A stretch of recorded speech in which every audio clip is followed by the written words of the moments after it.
y esperemos que esté todo bien. Bueno, voy a empezar, si les parece. El capítulo 8 se llama Homo es obligamus aerobe. El hombre es un organismo aerobio. Hipócrates. El duque tenía el rostro peligrosamente congestionado cuando el porteador número 39 abrió con cierta ceremonia la puerta del palanquín. Y no tan solo por el calor, pensé. «Quería usted ver a su hermano, ¿no?», pregunté antes de que el duque recobrara el suficiente aliento como para decir algunas de las cosas que estaba pensando. Señalé la casa, pues vive aquí. El detalle de que John no estaba en casa en ese momento podía esperar. Me lanzó una mirada significativa y mientras bajaba como podía del palanquín, apartó con un gesto irritado la mano que el porteador número 40 le había tendido para ayudarlo. Pagó a los porteadores. Por suerte para mí, pues yo no llevaba dinero encima. Y resollando, inclinó la cabeza y me ofreció el brazo. Lo acepté, puesto que no quería que se cayera de morros en el jardín delantero. Germain, que había seguido al palanquín sin aparente esfuerzo, nos acompañó a una distancia prudencial. La señora Fix estaba en la entrada principal, contemplándonos con interés mientras nos acercábamos. La puerta rota descansaba en esos momentos sobre los caballetes junto a una camelia. Alguien la había descolgado y la había dejado allí. Era de suponer que a la espera de algún tipo de atención profesional. Les presento a la señora de Mortimer Fig, su excelencia, dije educadamente mientras señalaba con la barbilla a la señora en cuestión. La señora Fig es la cocinera y ama de llaves de su señoría. Señora Fig, le presento a su excelencia el duque de Pardlow, el hermano de Lord John. Leía en los labios la expresión mer podrida, por fortuna sin sonido. A pesar de su corpulencia, la mujer bajó con agilidad los escalones y cogió a Hal del otro brazo, sosteniendo al duque justo en el instante en que volvía a ponerse azul. Junté los labios y expulsé el aire. Le comenté a toda prisa, junté los labios y expulsé el aire. Le comenté a toda prisa, ahora. Hizo un ruido extraño, como si se estuviera atragantando, pero enseguida comenzó a expulsar aire, aunque sin dejar de hacer muecas dirigidas a mí. ¿Se puede saber qué le ha hecho usted? ¿En nombre del eterno Santo Espíritu?, me preguntó la señora Fix en tono acusador. Parece al borde de la muerte. Para empezar, le he salvado la vida, le espeté. Arriba, su excelencia. Entre las dos lo ayudamos a subir los escalones, y luego he evitado que una multitud lo lapidara y lo apaleara, gracias a la inestable ayuda de Germain. Añadí, al tiempo que me volvía para observar al aludido, que me dedicaba una amplia sonrisa. Podía decirse también que había secuestrado a su excelencia, pero no era necesario dar tantos detalles. Y estoy a punto de volver a salvarle la vida, concluí mientras me detenía en el porche un segundo, jadeando también. ¿Hay algún dormitorio al que podamos llevarlo? ¿El de William, quizás? Will, empezó a decir el duque, pero enseguida comenzó a toser de forma irregular, a medida que el rostro iba tomando un desagradable tono morado. Ah, se me olvidaba, dije. Claro, William es su sobrino, ¿no? Ahora mismo no está, observé a la señora Fix con los ojos entrecerrados. La mujer resopló, pero no dijo nada. Expulse el aire, su excelencia. Una vez dentro de la casa, comprobé que se había avanzado bastante en cuanto a restaurar el orden. Los escombros formaban una pulcra pila junto a la puerta abierta y Jenny Murray estaba sentada en una otomana justo al lado, recogiendo de entre la basura los cristales de la araña que no se habían roto e introduciéndolos en un cuenco. Arqueó una ceja al verme, pero se puso de pie sin prisa y dejó el cuenco a un lado. ¿Qué necesitas, Claire?, me preguntó. Agua hirviendo, contesté mientras gruñía ligeramente. Como pudimos llevamos a Parlow, que era delgado y de huesos finos como yo, pero un hombre hecho y derecho al fin y al cabo, hasta un sillón orejero. Señora Figg, llamé. Tazas necesito. Varias tazas y mi botequín, Jenny. No pierda el ritmo, Su Excelencia. Expulse el aire. 2, 3, 4. No jadee. Coja el aire despacio. No le va a faltar, se lo aseguro. A Hal le empezó a temblar el rostro y, si bien aún conservaba el dominio de sí mismo, percibí pánico en las arrugas que tenía en torno a los ojos a medida que se le iban cerrando las vías respiratorias. Traté de ahuyentar una sensación similar de pánico, porque no nos iba a ayudar a ninguno de los dos. Lo cierto era que podía morir, pues estaba sufriendo un ataque grave de asma. Incluso con inyecciones de epinefrina y los recursos de un hospital grande, no eran pocas las personas que morían en tales circunstancias, ya fuera por un infarto debido al estrés y a la falta de aire o por simple asfixia. Tenía las manos sujetas a las rodillas y los calzones de montar arrugados, empapados de sudor. En el cuello se le marcaban las cuerdas vocales debido al esfuerzo. No sin dificultad le solté una mano y se la sujeté con fuerza. Si quería que tuviera una oportunidad de sobrevivir, debía hacerle olvidar el pánico que le bloqueaba la mente. Míreme, le pedí, al tiempo que me inclinaba hacia él y lo miraba directo a los ojos. Se pondrá usted bien. ¿Me oye? Diga que sí con la cabeza si me oye. Consiguió asentir. Estaba expulsando el aire, pero demasiado rápido, pues apenas me llegó a la mejilla una brizna de su aliento. Le apreté la mano. Más despacio, le pedí en el tono más sereno que pude. Respire conmigo, ahora. Frunza los labios. Expulse. Lo más despacio que pude, conté hasta 4, dándole golpecitos en la rodilla con la mano que tenía libre. Se quedó sin aire entre el número 2 y 3, pero siguió con los labios juntos intentándolo. Despacio, ordené con brusquedad cuando separó los labios y empezó a boquear en busca de aire. Deje que entre solo. 1, 2, expulsé. Ahí oí a Jenny, que en ese instante bajaba la escalera a toda velocidad con mi botiquín.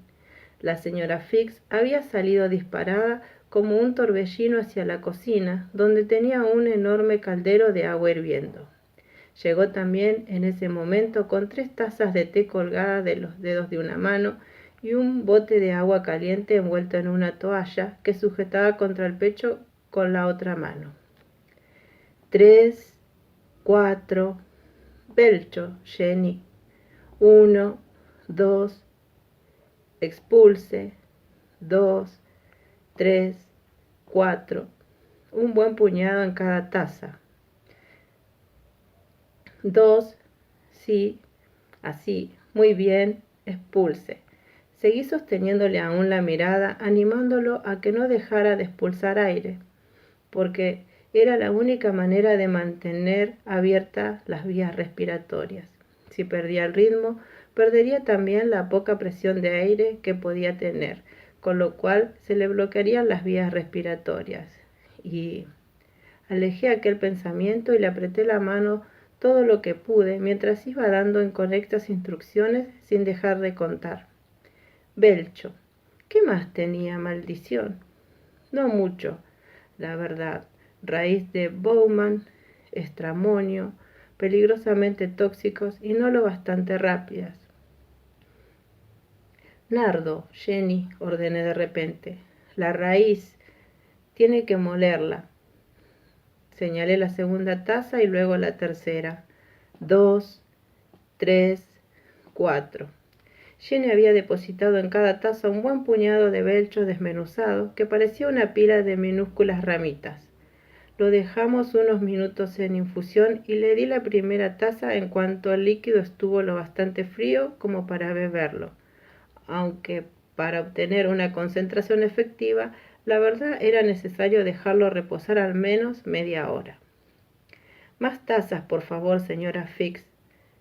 Coja aire, 1, 2, así, muy bien. La mano que yo le sostenía estaba pegajosa de sudor, pero el duque me aferraba los dedos con todas sus fuerzas. Me crujieron los huesos y retorcí un poco la mano para evitarlo. El duque se dio cuenta y aflojó un tanto la presión. Me incliné hacia él y le sujeté la mano con las mías, aprovechando así el momento para tomarle el pulso. No se va a morir, le dije muy despacio, en el tono más convincente que pude. Yo no lo permitiré. Una sombra demasiado débil como para hacer una sonrisa cruzó por aquellos ojos, azules como el cielo de invierno, pero no contaba aún con bastante aliento como para hablar. A pesar de la temperatura ambiental, seguía teniendo los labios azules y el rostro blanco como el papel. La primera taza de infusión de Belcho lo alivió enseguida, pues el calor y la humedad resultaba tan efectivo como la hierba en sí. El Belcho contenía epinefrina y era, en realidad, el único tratamiento efectivo contra el asma del que disponía. Sin embargo, tras permanecer apenas 10 minutos en infusión, no contenía la cantidad suficiente de principio activo. Aún así, la momentánea sensación de alivio lo tranquilizó bastante. Giró la mano, entrelazó los dedos con los míos y me los apretó. Un luchador, los reconocía nada más verlos, así que sonreí sin poder evitarlo. Prepara 3 tazas más, por favor, Jenny. Si se las tomaba despacio, en realidad apenas conseguía beber a sorbitos mientras boqueaba, y de forma continuada ya tendría en el organismo una buena cantidad de estimulante cuando llegáramos a la 6ª taza, que sería también la más concentrada de todas. Señora Fig, ¿podría usted hervir 3 puñados de Belcho y 1,5 de nardo en una jarra de café durante un cuarto de hora y luego dejarlo en infusión? Si el duque no se moría, me interesaba tener a mano una tintura concentrada de efedra. Desde luego que aquel no era el primer ataque y a menos que fuera el último, en algún momento sufriría otro. Y probablemente ese instante no tardaría mucho en llegar. En mi cabeza había ido descartando posibles diagnósticos y puesto que ya estaba bastante convencida de que el duque superaría el ataque, podía dedicar tiempo a pensar con más detenimiento en dichas posibilidades. El sudor le empapaba los finos rasgos de la cara. Lo primero que había hecho había sido quitarle la casaca, el chaleco y el collarín de cuero, pero tenía la camisa pegada al pecho y los calzones empapados en la zona de la entrepierna. No era de extrañar, teniendo en cuenta el calor del día, sus esfuerzos y la infusión hirviendo. Los labios ya no estaban tan azules y no presentaba síntomas de edema ni en el rostro ni en las manos. Tampoco dilatación de vasos sanguíneos del cuello a pesar del esfuerzo. Incluso sin estetoscopio, podía escuchar muy bien los estertores crepitantes de los pulmones, pero no presentaba dilatación torácica. Tenía un torso tan estilado como el de John, tal vez más estrecho en la zona pectoral. En ese caso, lo más probable era que no se tratara de una obstrucción pulmonar crónica, y tampoco me parecía que fuera una insuficiencia cardíaca congestiva. Cuando nos habíamos visto tenía buen color y en ese momento notaba su pulso regular en los dedos. Un poco rápido, sí, pero sin palpitaciones ni arritmia. Me di cuenta de que tenía a Germain justo detrás del codo. Estaba contemplando con interés al duque, quien ya se había recuperado lo bastante como para arquear la ceja en dirección al chico, aunque aún no podía hablar. «Sí», dije antes de retomar la cuenta ya automática de respiraciones. «Estaba pensando, Grandmer, en que puede que a este», señaló a Pardrow con la cabeza, «lo echen en falta. ¿No será mejor que le lleve un mensaje a alguien para que no envíen soldados a buscarlo? Porque los porteadores se irán de la lengua, ¿no?» «Ya». Pues tenía razón, sí. El general Clinton, para empezar, sabía perfectamente que Pardlow estaba conmigo la última vez que lo habían visto. No tenía ni la menor idea de con quién viajaba Pardlow, ni de si estaba al mando de su regimiento. Si ese era el caso, seguro que ya lo estaban buscando en estos momentos, porque un oficial no podía desaparecer de su puesto durante mucho tiempo sin que alguien lo advirtiera. Y Germain, un muchacho observador donde los haya, tenía razón en lo de los porteadores. El número que lucían significaba que estaban registrados en la Agencia Oficial de Porteadores de Filadelfia, por lo que a los hombres del general no les costaría mucho trabajo localizar a los números 39 y 40 y averiguar dónde habían dejado al duque de Pardlow. Jenny, que había estado ocupándose hasta ese instante de las tazas, entró con la última y se arrodilló junto a Pardlow. Con un gesto me indicó que ya se ocupaba ella de que siguiera respirando mientras yo hablaba con Germain. Les había dicho a los porteadores que me llevaran al King's Arms, le dije a Germain mientras salíamos al porche para poder hablar sin que nos oyeran. Y nos hemos encontrado en el despacho del general Clinton. Ya sé dónde está, Grandmer. Lo suponía. ¿Qué es lo que tienes pensado? Bueno, estaba pensando en... Echó un vistazo a la casa y luego, con los ojos entornados, como si se estuviera concentrando, me miró a mí. ¿Durante cuánto tiempo piensas tenerlo prisionero, Grandmer? Así que a Germain no se le habían escapado mis motivos. Tampoco me sorprendía. Casi con toda seguridad la señora Fix ya le había contado todos los sucesos del día, y puesto que Germain sabía de sobra quién era Jamie, él solito había deducido el resto de los detalles. Me pregunté si habría visto a William. Si era así, lo más probable era que ya lo supiese todo. De lo contrario, no haría falta confesarle esa pequeña complicación hasta que fuera imprescindible. Hasta que vuelva a tu abuelo, dije, o quizás Lord John, añadí después de pensármelo mejor. Deseaba con todas mis fuerzas que Jamie regresara en breve, pero también era probable que considerara necesario mantenerse alejado de la ciudad y enviar a John para que me trajera noticias. En cuanto deje marchar al duque, pondrá la ciudad patas arriba en busca de su hermano, siempre y cuando no muera en el intento, claro está. Y lo último que quería yo era poner en marcha una operación cuyo objetivo fuera capturar a Jamie. Germain se frotó la barbilla con aire pensativo, lo cual era un gesto bastante peculiar, pero calcado a su padre, en un muchacho que aún no tenía edad suficiente para dejarse bigote, y sonreí. Puede que no sea tanto tiempo, afirmó. Grandpère volverá directamente. Anoche estaba loco por verte. Me sonrió y luego, tras fruncir los labios, echó un vistazo por la puerta abierta. Y en cuanto a este, no puedes ocultar que está aquí, prosiguió. Pues si envías una nota al general y puede que otra al King's Arms para decir que su excelencia se aloja en casa de Lord John, tal vez no empiecen a buscarlo de inmediato. Y si alguien se pasa por aquí más tarde para preguntar, siempre puedes darle una copita a su excelencia para que se esté calladito y así poder decirle a quien venga que no está. O también podrías encerrarlo en un armario, ¿no? Atado y amordazado.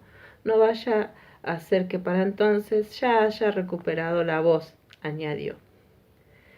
Germain era una persona muy lógica y concienzuda, cosa que había heredado de Marsali. Una idea excelente, respondí, aunque me abstuve de hacer comentarios sobre las relativas ventajas de mantener a Pavlov incomunicado. Lo haré ahora mismo. Me detuve un momento para ver a Pavlov, que ya se encontraba mejor, aunque todavía respiraba con mucha dificultad. Subí de forma apresurada la escalera y abrí el escritorio de John. No tardé más de un minuto en mezclar la tinta en polvo y escribir las notas. Vacilé a la hora de firmar, pero entonces vi el sello de John sobre el tocador. Ni siquiera había tenido tiempo de ponérselo.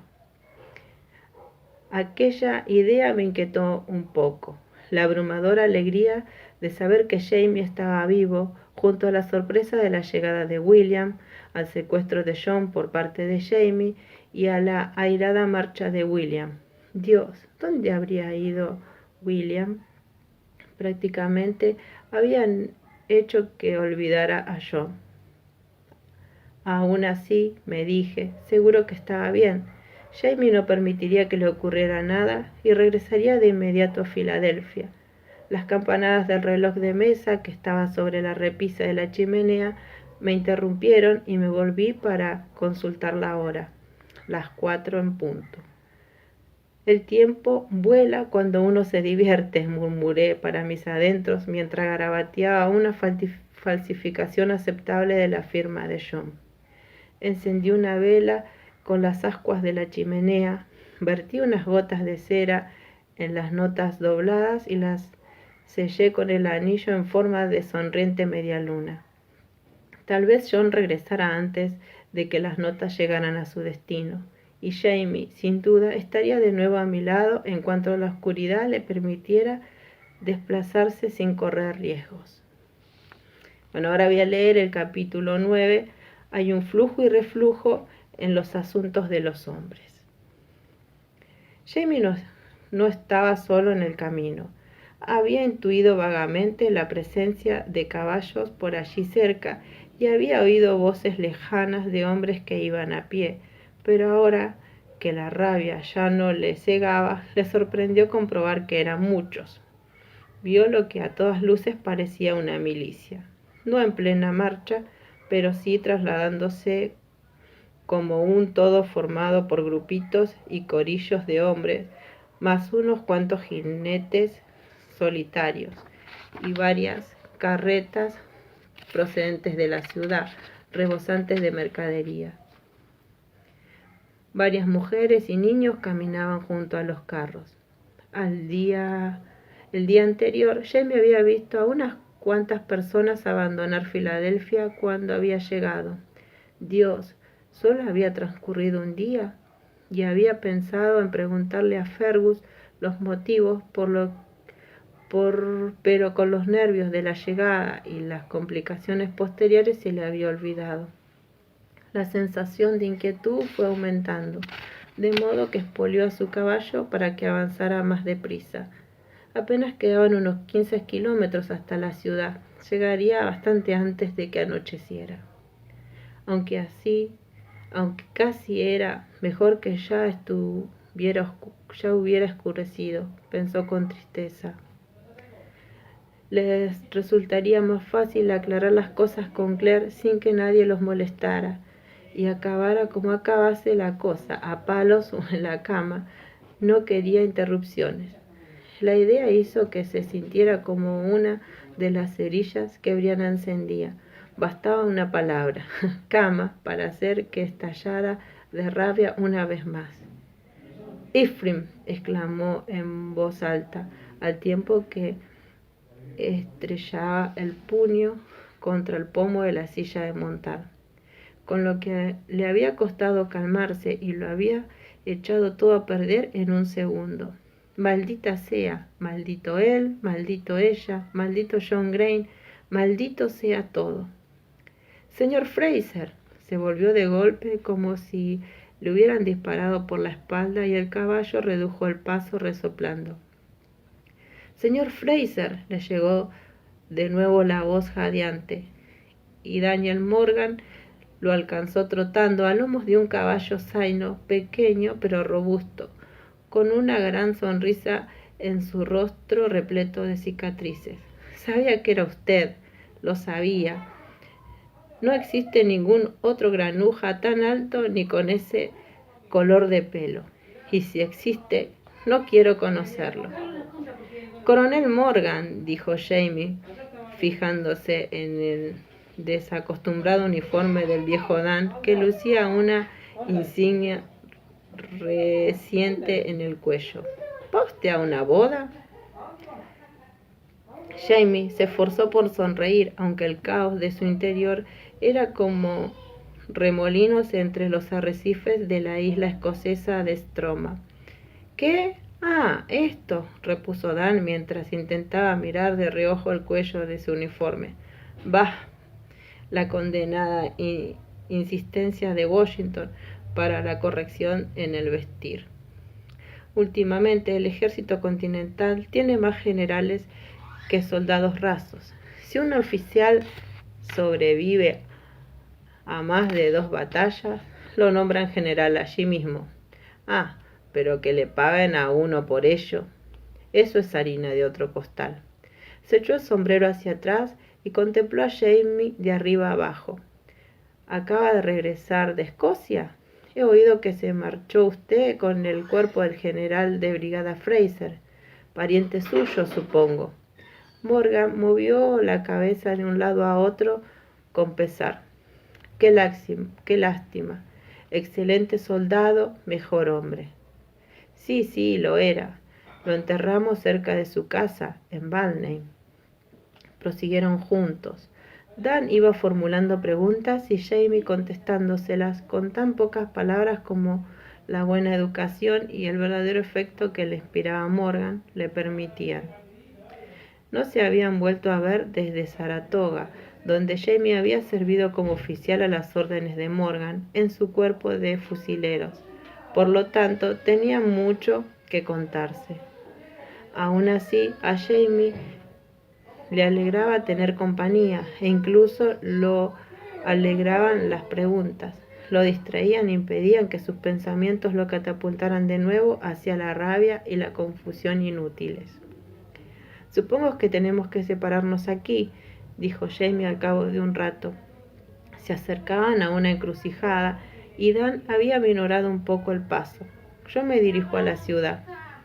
¿Para qué?, preguntó Morgan, bastante sorprendido. Para ver a mi esposa. La voz estuvo a punto de temblarle al pronunciar la palabra esposa, así que la pronunció con brusquedad. ¿Ah, sí? ¿Y no podría usted esperar un cuarto de hora? Dan lo estaba observando con una mirada calculadora que lo inquietó de inmediato, pero el sol aún estaba bastante alto y no quería entrar a Filadelfia antes de que oscureciera. Sí, supongo, contestó con cautela. ¿Para hacer qué? Es que voy a ver a un amigo y me gustaría presentárselo. Está aquí mismo, solo será un momento. Vamos. Morgan giró a la derecha y por señas le indicó que lo siguiera, cosa que Jamie hizo, aunque sin dejar de maldecirse por haber sido tan estúpido. Número 17 de Chestnut Street. Yo ya sudaba tan copiosamente como el duque cuando los espasmos empezaron por fin a remitirlo bastante para permitirle respirar sin los ejercicios de presión positiva. Yo estaba tan cansada como él. Se hallaba acostado en el sillón exhausto, con los ojos cerrados y respirando de forma lenta y no muy profunda, pero sin ayuda, aunque poco me faltaba. Y también me encontraba un poco mareada. Es imposible ayudar a alguien a respirar sin acabar haciendo lo mismo, así que había hiperventilado. Toma, Ofoñún Sheile, me dijo Jamie junto al oído. Solo en ese momento, al abrir los ojos, me di cuenta de que hasta entonces los había tenido cerrados. Jamie me puso un vaso de coñac en la mano. No hay whisky en la casa, pero espero que esto sirva. ¿Le doy una copita también a usted, su excelencia? Sí, dámela, respondió el duque en tono muy autoritario, aunque sin motivos ni un solo músculo, ni abrió los ojos. Gracias, señora. No le... Chao. No le hará daño, dije mientras me incorporaba y desentumecía la espalda. Ni a ti tampoco. Siéntate a tomar una copa, y usted también, señora Fig. Jenny y la señora Fig habían trabajado casi tanto como yo, cogiendo los ingredientes, moliéndolos y dejándolos en infusión, o trayendo trapos húmedos para secarle el sudor al duque, ayudándome de vez en cuando con la cuenta y aunando su nada despreciable fuerza de voluntad con la mía para impedir que el duque muriera. La señora Fig tenía unas ideas muy claras acerca del decoro, las cuales no incluían sentarse con sus patrones a tomar una copita, y menos aún con un duque de visita. Pero hasta ella se vio obligada a admitir que las circunstancias no eran las normales. Con un vaso en la mano se sentó con recato en una otomana cerca de la puerta del salón, desde donde podía gestionar cualquier invasión potencial o emergencia doméstica. Nadie habló durante un rato, aunque en la estancia flotaba una agradable sensación de paz. El aire caliente e inmóvil nos traía una extraña sensación de camaradería que une, aunque solo sea temporalmente, a las personas que han superado juntas una odisea.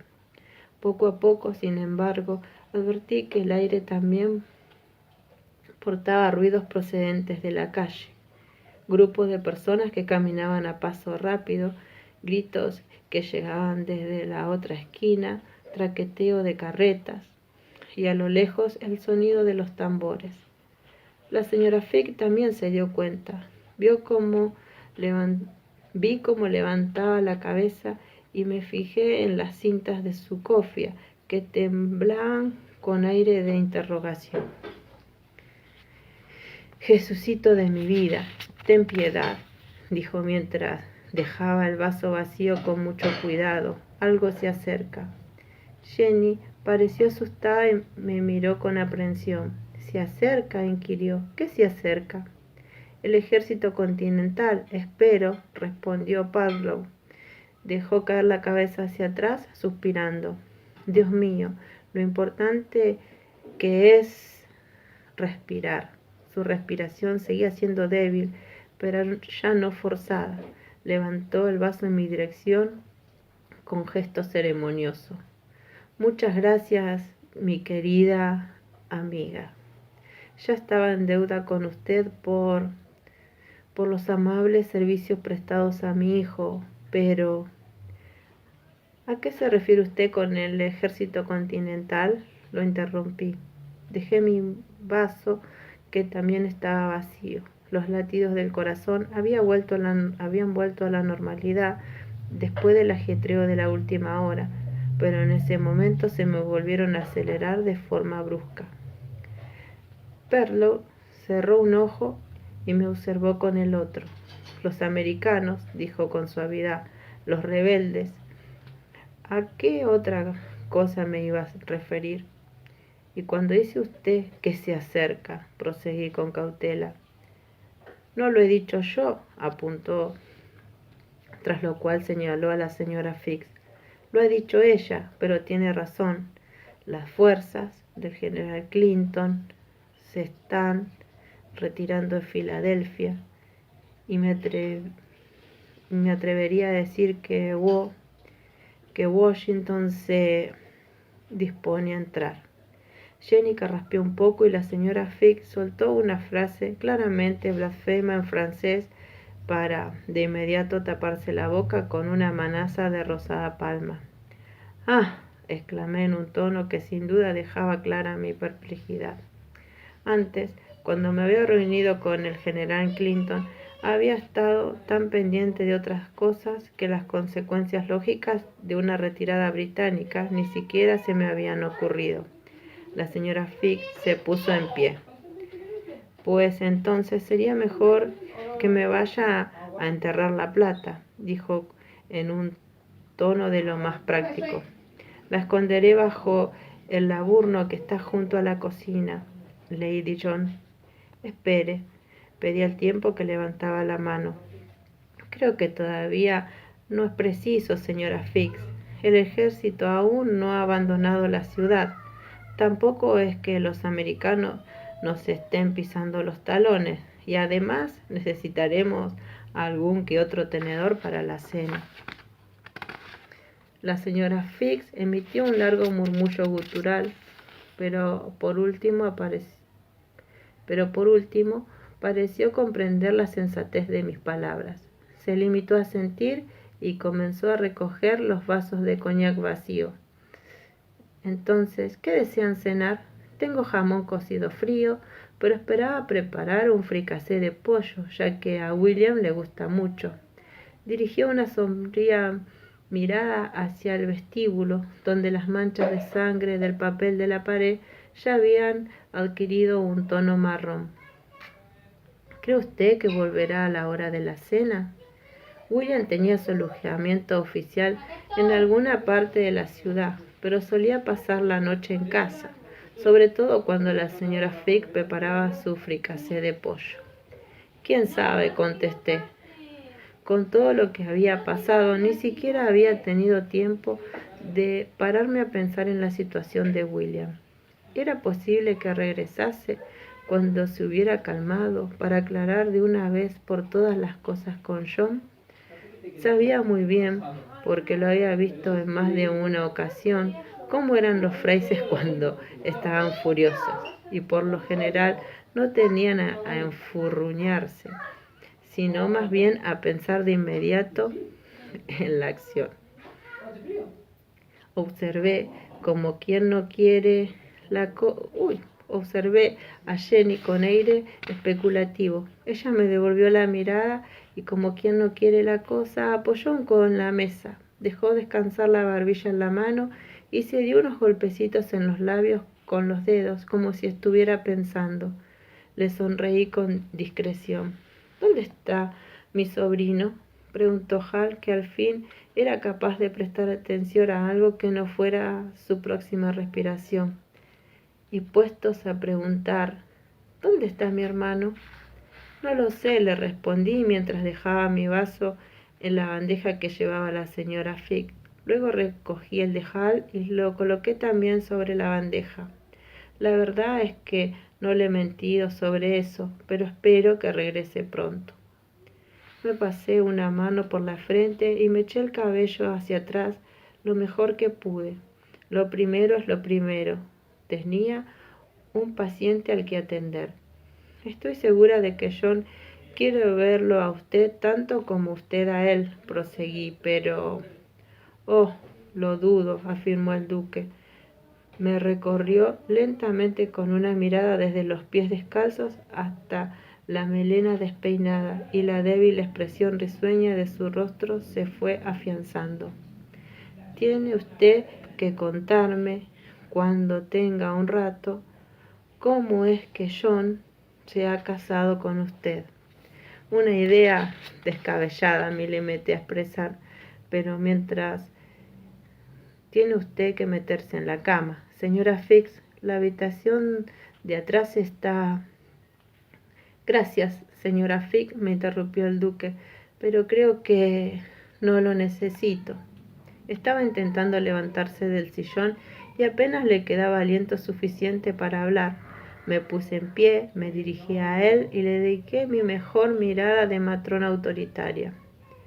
Harold, le dije, midiendo muy bien las palabras, no soy tan solo su cuñada. El término me produjo un extraño escalofrío que decidí ignorar. Soy su médico. Si usted no... ¿Qué pasa?, le pregunté. Me está observando con una expresión de lo más peculiar, entre sorprendida y burlona. Usted mismo me ha dicho que podía llamarlo por su nombre de pila, ¿no? Es cierto, admitió, pero creo que nadie me llamaba Harold desde que tenía 3 años. En ese momento sonrió con una sonrisa bastante encantadora. Mi familia me llama Hal. Bueno, pues Hal, proseguí devolviéndole la sonrisa, pero sin dejar que me distrajera. Ahora mismo se va usted a dar un buen baño refrescante, Hal, y luego se va a meter en la cama. Se echó a reír, aunque se interrumpió de inmediato al empezar a jadear de nuevo. Tosió un poco, con el puño clavado bajo las costillas, y permaneció inquieto, pero el acceso pasó enseguida. Se aclaró la garganta y me miró. O sea que si piensa que tengo 3 años, cuñada, ¿qué va a hacer? ¿Mandarme a la cama sin tomar el té? Se incorporó con cuidado y trató de ponerse en pie. Le apoyé una mano en el pecho y lo empujé hacia atrás. No tenía fuerza en las piernas, de modo que se desplomó de nuevo en el sillón, perplejo y humillado, y asustado. No se había dado cuenta, o por lo menos no había querido admitirlo, de lo débil que estaba. Por lo general, los ataques fuertes dejan a la víctima exhausta y casi siempre con los pulmones peligrosamente inestables. ¿Lo ve? Suavicé el tono. Ya había tenido ataques como este antes, ¿verdad? Bueno, sí, respondió de mala ganas, pero ¿y cuánto tiempo estuvo usted en cama después del último? Apretó los labios. 1 semana, pero el muy estúpido del doctor. Le apoyé una mano en el hombro y se interrumpió, tanto por el contacto como por el hecho de que se había quedado sin aire. Aún no puede, aún no puede usted respirar por sí mismo. Remarqué las palabras para darle más énfasis. Escúcheme, Hal. Piense en lo que le ha pasado esta tarde, por favor. Ha tenido un ataque bastante grave en plena calle. Si la multitud de Ford Street hubiera decidido atacarnos, usted no habría podido defenderse. Y no me lo discuta, Hal, que yo también estaba allí. Lo observé con los ojos entornados y él me devolvió el mismo gesto, pero no discutió. Y el trayecto desde la calle hasta la puerta de la casa, que no deben ser más de 5 o 6 metros, le ha provocado un auténtico status asthmaticus. ¿Había oído usted ese término antes? No, murmuró. Bueno, pues ahora ya lo ha oído y ya sabe lo que es. ¿Se pasó usted 1 semana en cama la última vez? ¿Y el ataque fue tan grave como este? El duque había apretado los labios hasta convertirlos en una fina línea y echaba chispas por los ojos. Supuse que no eran muchas las personas que se atrevían a hablarle así a un duque que además tenía todo un regimiento a sus órdenes, pero se lo tenía merecido, pensé. Maldito doctor, me dijo que era el corazón. Había abierto el puño y se estaba pasando los dedos por el pecho, muy despacio. Ya sabía yo que no era eso. Supongo que tiene usted razón, admití. ¿Y eso se lo dijo el mismo médico que le dio las sales? Todo un matasanos, sí, señor. Se echó a reír con una risa breve y entrecortada. Sí, el mismo, respondió, tras lo cual se detuvo un instante para coger aire. Aunque, a decir verdad, no me dio sales. Las compré yo mismo para los desmayos, como le he contado. Me lo ha contado, sí. Me senté junto a él y le cogí la muñeca. Me lo permitió observándome con curiosidad. El pulso era normal, más lento y los latidos regulares. ¿Cuánto lleva usted sufriendo desmayos?, le pregunté. Me incliné hacia él para examinarle los ojos.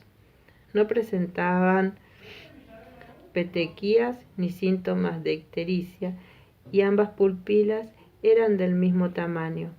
Mucho, contestó conforme retiraba con brusquedad la muñeca.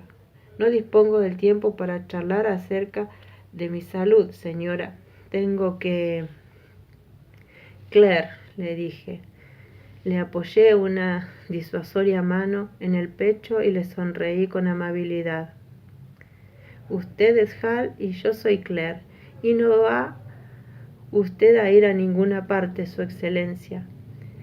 Quíteme esa mano de encima. La verdad es que eso es justo lo que me gustaría hacer para que se cayera usted de morros, intervine, pero esperaré a que la señora Fig haya terminado de preparar la tintura.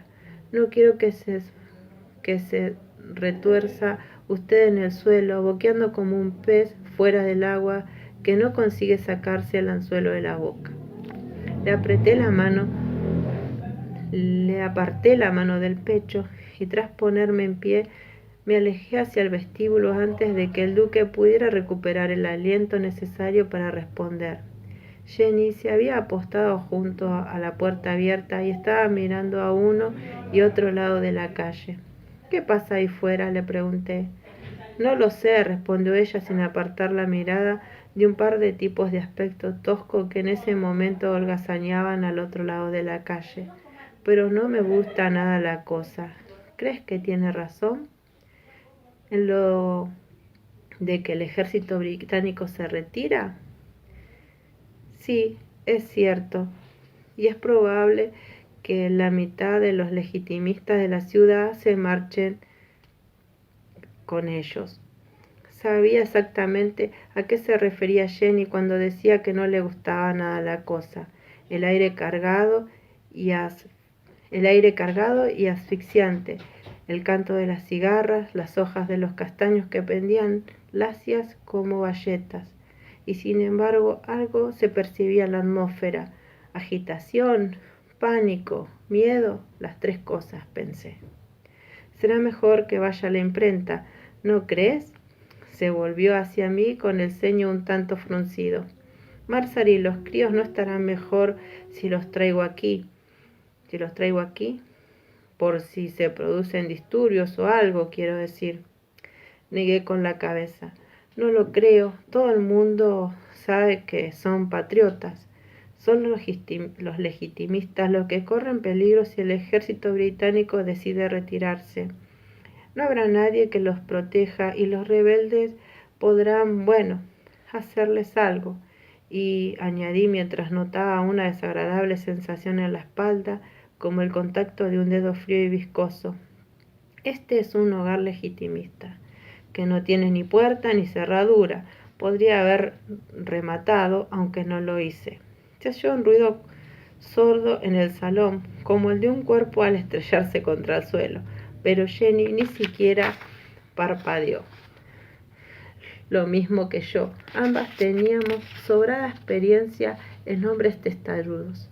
Oía jadear al duque. Si empezaba a resollar, de nuevo entraría. Entonces, ¿supone algún peligro para ti tenerlo aquí?, me preguntó en voz baja, al tiempo que inclinaba la cabeza hacia el salón.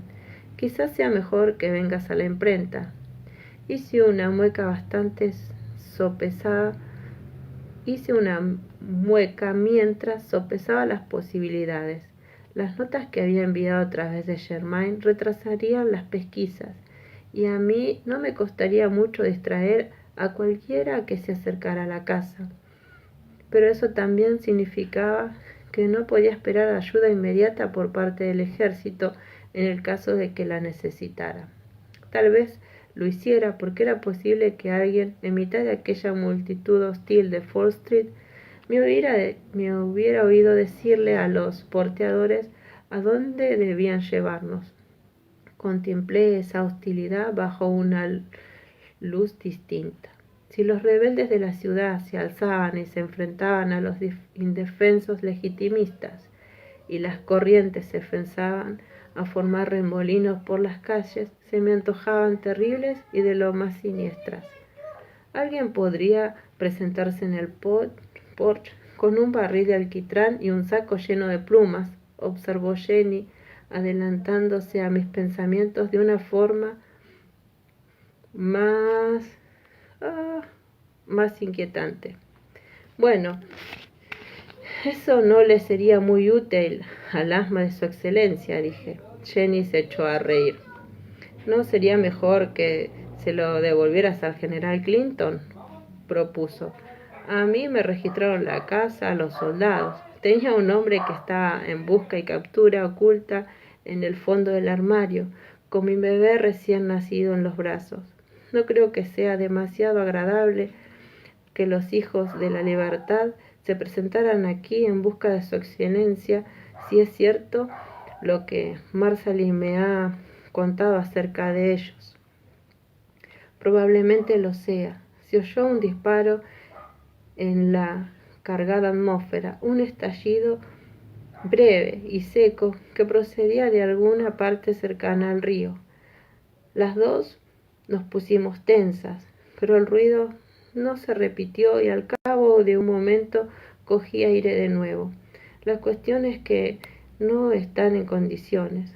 No puedo arriesgarme a llevarlo por calles llenas de polvo y polen para luego dejarlo en manos del médico del ejército o peor, de ese matasanos de Herbie. Si sufriera otro ataque y no tuviera nadie que lo ayudase a superarlo. Jenny hizo una mueca. De acuerdo, tienes razón, asintió de mala gana, y por los mismos motivos tampoco puedes dejarlo aquí y marcharte. Exacto. Y además Jamie volvería a casa para reunirse conmigo. No me marcharía. Y si Jamie regresara y no te encontrara aquí, lo primero que haría sería dirigirse a la imprenta, observó Jenny, consiguiendo que se me erizara el vello de la nuca. ¿Puedes dejar de hacerlo? ¿El qué?, preguntó sorprendida. Leerme la mente. Ah, ya, hizo una mueca y entornó sus ojos azules que por un segundo parecieron triángulos. Se te ve en la cara lo que piensas, Claire. ¿Jamie no te lo ha dicho nunca? Me subió un intenso rubor desde el pronunciado escote y solo en ese instante recordé que aún llevaba el vestido de seda de color ámbar que a aquellas alturas ya se encontraba empapado de sudor y rosado de polvo, lo cual hacía aún más difícil llevarlo. Y encima el corsé estaba muy apretado. Deseé que no todo lo que pensara se me viera en la cara, porque había ciertas cosas que no estaba muy segura de querer compartir con Jenny justo en aquel momento. Bueno, no sabría decirte todo lo que piensas, admitió, con lo cual había vuelto a hacerlo, maldita sea, pero es fácil ver cuando estás pensando en Jamie. Decidí que en realidad no quería saber qué aspecto tenía cuando estaba pensando en Jamie y me disponía a excusarme para ir a ver cómo se encontraba el duque, al que oía toser y jurar en alemán entre dientes casi sin aliento. Cuando me distrajo un muchacho que corría calle abajo como alma que lleva al diablo, con la casaca al revés y los faldones revoloteando. —¡Colenso! —exclamé. —¿Qué? —quiso saber Jenny asustada. —Que no. ¿Quién es ese? —aclaré mientras señalaba a aquella mugrienta criatura que jadeaba por el sendero. —Colenso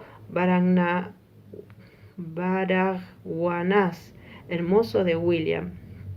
Colenso, que siempre había tenido un aspecto de alguien capaz de ponerse en cuclillas sobre una seta, se precipitó hacia la puerta con tanto ímpetu que Jenny y yo nos apartamos de un salto. Tropezó en el umbral mismo y cayó de bruces al suelo.